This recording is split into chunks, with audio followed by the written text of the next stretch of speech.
By early 2026, a stunning reversal of sea power was complete.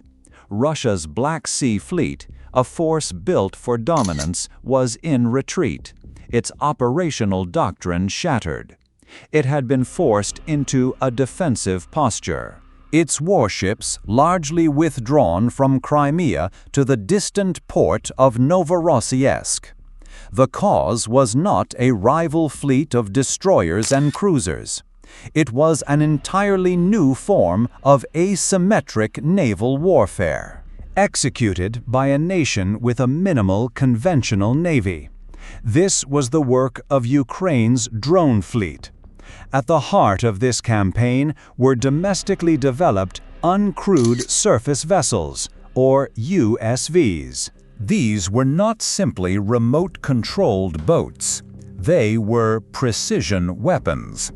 The Security Service of Ukraine developed the Sea Baby, a 6-meter drone capable of hitting 90 kilometers per hour, armed with an 850-kilogram explosive payload.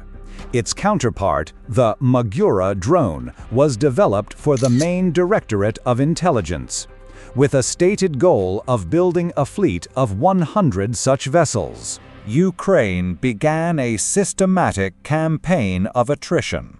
The first signs of the fleet's vulnerability came in April 2022, with the sinking of the cruiser Moskva by Neptune anti-ship missiles. But the drone campaign began in earnest on October 29, 2022. Ukrainian naval drones swarmed the harbor at Sevastopol, striking Russian vessels, including the frigate Admiral Makarov. The attacks grew in sophistication and intensity. On February 14, 2024, the large landing ship Cesar Kunikov was sunk by Magura V-5 drones off Crimea, a loss later confirmed by Russian sources. Less than a month later, on March 5, the patrol ship Sergei Kotov was also reportedly sunk by Magura drones. The pressure was relentless. On March 23, Ukrainian forces hit 3 more ships. The Rapucha-class landing ships Yamal and Azov, and the Kostiantin Olshansky. The strategic consequence was undeniable. The Black Sea Fleet, unable to guarantee the safety of its assets in its primary base, was forced to pull back.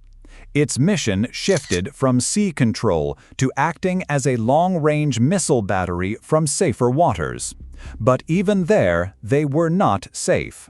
On August 12, 2026, a coordinated strike hit the Novorossiysk naval base itself. At least 4 vessels were damaged, including the frigates Admiral Essen and Admiral Makarov. The attack likely disabled the vertical launch systems on both frigates, neutralizing their primary offensive capability. Ukraine then expanded its target set. In July 2026, it began striking Russia's Shadow Fleet, oil tankers used to circumvent international sanctions. On July 15 alone, Ukraine claimed hits on 20 vessels, including 17 oil tankers. The technological race continues to accelerate. Some Ukrainian drones use fiber optic cable guidance, making them immune to radio jamming. The newer Magura V7 model is now armed with anti-aircraft missiles and was credited with shooting down 2 Russian Su-30 fighter jets in May.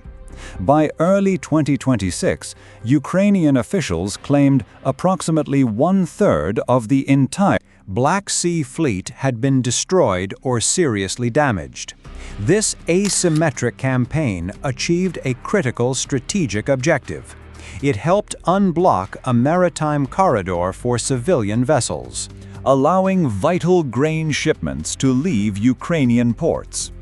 The lesson from the Black Sea is stark. A determined nation, leveraging innovative and domestically produced technology, can effectively challenge and neutralize a vastly superior conventional naval force, reshaping the strategic landscape of an entire region without ever fighting a traditional fleet battle.